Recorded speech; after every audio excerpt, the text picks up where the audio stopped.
I like to be alone. There, I said it. It's my jam.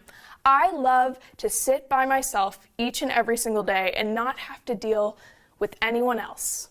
But in being alone, in being introverted, I also understand how important community is, especially when I have to grow in my relationship with God. There are a lot of people I know who feel like me, where they like to be alone, but if given the chance, they would just love to coast under the radar at church and not have to talk to anyone else, just go to Sunday service and leave right after and just avoid the crowds.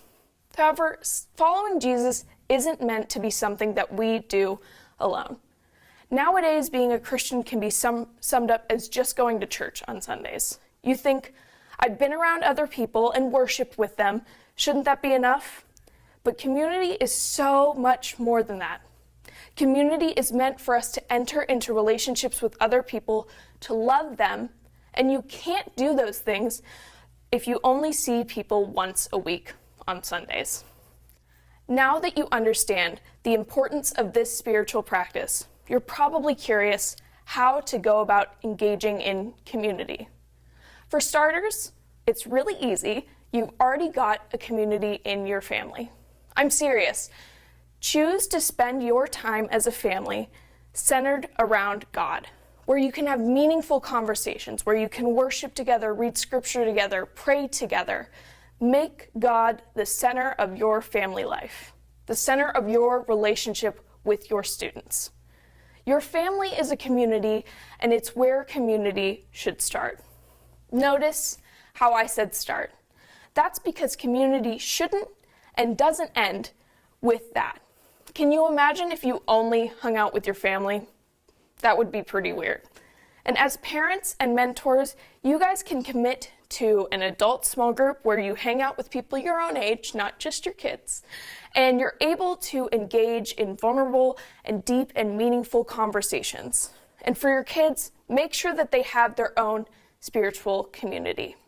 An easy way for them to do that is to come to student ministries, which I know sounds like I'm plugging my own thing, and I am, mainly because I do believe in it. One of the reasons that our student ministry is so great is because the kids in our ministry actively pursue community. They go out of their way to make sure that they have long-lasting friendships centered around God, where they can pursue Jesus together. I think one of the reasons I'm so passionate about people being in community with each other outside of just Sunday service is because I know that it works. I know how beneficial community can be. You see, getting real brings real change. By making friendships and joining small groups, you're able to be vulnerable with the people around you. And this vulnerability leads you and your family to growing deeper in your faith, because you're actually learning things from other people. And you're seeing different perspectives, not just about the Bible, but about the world.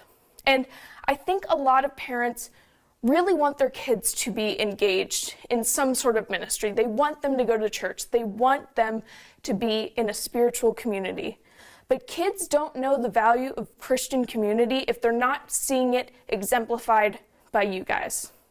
So, as this video draws to a close, I want you guys to think, what actionable steps can you do to make community a part of your family life?